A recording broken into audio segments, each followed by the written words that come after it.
قیامت کی بڑی علامت دجال کا نکلنا ہے۔ احادیث مبارکہ میں دجال کا ذکر بڑی وضاحت سے آیا ہے، اور کمال کی بات یہ ہے کہ ہر نبی علیہ الصلوۃ والسلام نے دجال کے فتنے سے اپنی امت کو ڈرایا ہے۔ دجال ابھی آیا نہیں ہے اور کسی کو پتا نہیں کہ اس وقت وہ کہاں ہے، لیکن روئے زمین پر ایک صحابی ایسے گزرے ہیں جنہوں نے دجال کو دیکھا بھی ہے، اس سے ملاقات بھی کی ہے اور اس سے بات چیت بھی کی ہے۔ ایک مرتبہ پیارے آقا علیہ الصلوۃ والسلام نے اچانک اپنے صحابہ کرام کو جمع فرمایا اور خطبہ دینے کے لیے ممبر پر تشریف فرما ہو گئے۔ تو نبی کریم علیہ الصلوۃ والسلام نے فرمایا کہ امین داری نے مجھے بتایا کہ وہ 30 افراد تھے اور ایک شپ میں، کشتی میں سفر کر رہے تھے کہ طوفان آ گیا اور وہ بھٹک گئے۔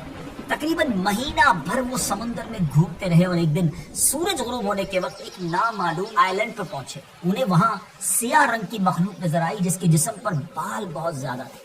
انہوں نے اس سے پوچھا کہ تم کون ہو؟ اس نے کہا میں جاسوس ہوں۔ تو کہا کہ ہمیں اپنے بارے میں کچھ بتاؤ۔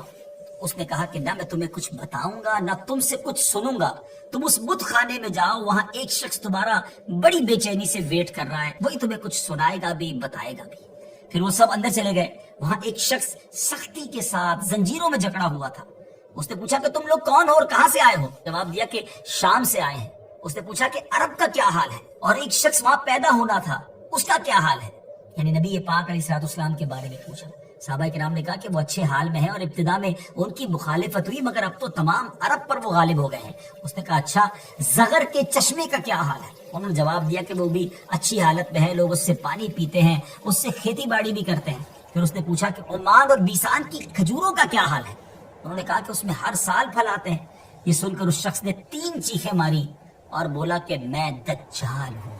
کہتا ہے قریب میں آزاد ہو جاؤں گا اور زمین کا چپا چپا گھوموں گا اور اس کا کوئی حصہ نہیں چھوڑوں گا سوائے طیبہ کے، کیونکہ مجھ میں وہاں جانے کی طاقت، وہاں جانے کی پاور نہ ہوگی۔ نبی پاک علیہ الصلوۃ والسلام نے فرمایا کہ مجھے بہت خوشی ہوئی کیونکہ طیبہ یہی شہر ہے۔ بعض روایت کی روشنی میں یہ بات بھی کہی جاتی ہے کہ دجال کو حضرت سلیمان علیہ الصلوۃ والسلام نے قید کیا تھا، اور حدیث پاک کے مطابق یہ مشرق یعنی ایسٹ کی سائیڈ موجود ہے۔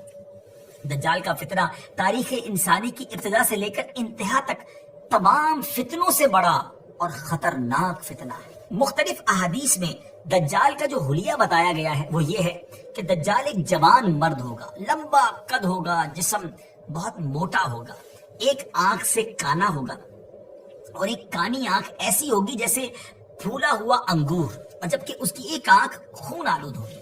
اس کا سینہ چوڑا ہوگا اور ذرا سا اندر کی طرف دھسا ہوا ہوگا۔ دجال کی پیشانی چوڑی ہوگی اور دونوں آنکھوں کے درمیان کاف فا را یعنی کافر لکھا ہوگا۔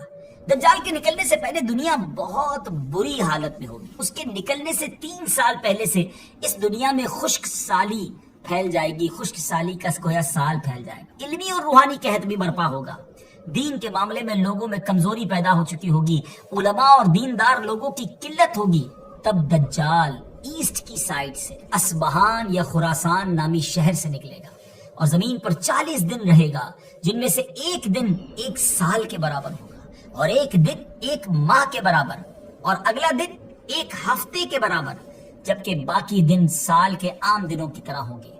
اس مدت میں دجال اپنے گدھے پر سوار ہو کر ساری دنیا کا چکر لگائے گا۔ دجال کے ان فتنوں کی وجہ سے اہل ایمان سخت پریشان اور تنگی کے عالم میں بھاگ کر دخان نامی ایک پہاڑ میں پناہ لیے ہوئے ہوں گے، لیکن دجال ان کا پیچھا کر کے پہاڑ کا گھیرا کرے گا۔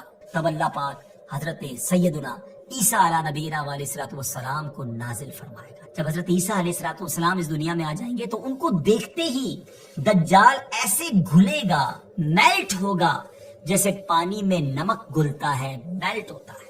آپ علیہ الصلوۃ والسلام دجال کو مقام لد پر قتل کریں گے اور اس کے فالوورز میں سے ایک بھی کسی کو بھی زندہ نہیں چھوڑیں گے۔ یہ فتنہ بہت شدید ہوگا ناظرین۔ نبی پاک علیہ الصلوۃ والسلام نے فرمایا جو سورہ کہف کی پہلی 10 آیتیں یاد کرے گا دجال کے فتنے سے محفوظ رہے گا۔